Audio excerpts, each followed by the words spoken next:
গত মৌসুমে প্রায় 8 লাখ মেট্রিক টন মজুত রয়েছে।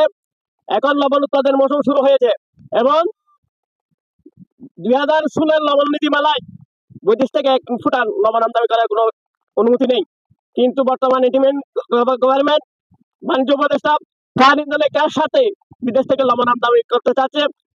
আমরা এই লবণ চাষীদের পক্ষে কাজ করি।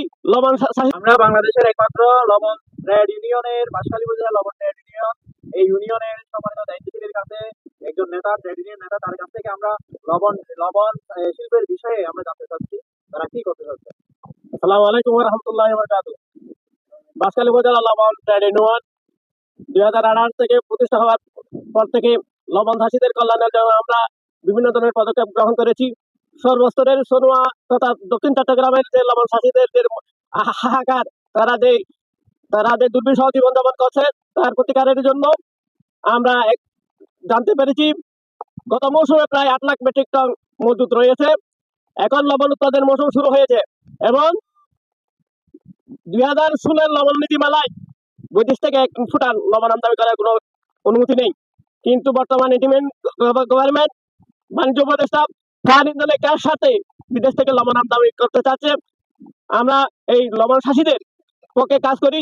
লবণ চাষীদের বাঁচা মারার এই সমস্যা পরিত্রাণের জন্য আমরা সর্বস্তরের শ্রমিক জনতাকে নিয়ে আগামী 18 তারিখ এই লবণ চাষীদের বাঁচানোর জন্য বাঁশখালী উপজেলা চত্বরে আমরা মানববন্ধন কর্মসূচি করতে চাচ্ছি।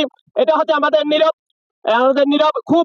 যদি এই কথা বুঝতে অসুবিধা হয় তাহলে আমরা পরবর্তী লবণ চাষীদের নিয়ে আমরা অনশনে যেতে বাধ্য হবো। তাই লবণ শিল্পকে বাঁচানোর জন্য বিদেশ থেকে কোনো লবণ আমদানি করা যাবে না এবং লবণ চাষীদের ন্যায্য মূল্য দিতে হবে।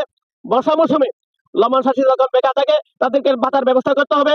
তাদের ছেলে মেয়ে, তাদের পরিবার পরিজন নিয়ে যেন বাসা মারা এই 2 মুঠো ভাত খেতে পারে, তার জন্য লবণের মূল্য বৃদ্ধি অত্যন্ত জরুরি, অত্যন্ত দরকার এবং বিদেশ থেকে কোনো লবণ আমদানির যাবতীয় আয়োজন বন্ধ করতে হবে।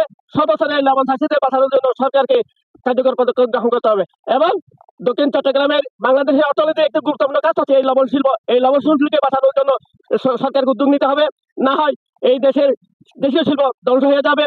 এদেশের অনেক মানুষ বেকার হয়ে যাবে, দেশের দুর্ভিক্ষ নেমে আসতে পারে। এখন দক্ষিণ চট্টগ্রামে নীরব দুর্ভিক্ষ চলতেছে, তাই আমরা জোর দাবি জানাচ্ছি সরকারের কাছে এই লবণ চাষীদের স্বার্থে লবণের যেন ন্যায্য মূল্য দেওয়া হয় এবং বিদেশ থেকে কোনো লবণ আমদানির যাবতীয় আয়োজন বন্ধ করা হয় এবং বর্ষার মৌসুমে তাদের যেন বেকার ভাতা দেওয়া হয়। এই আমরা ট্রেড ইউনিয়নের পক্ষ থেকে সরকারের কাছে এই দাবি জানাচ্ছি।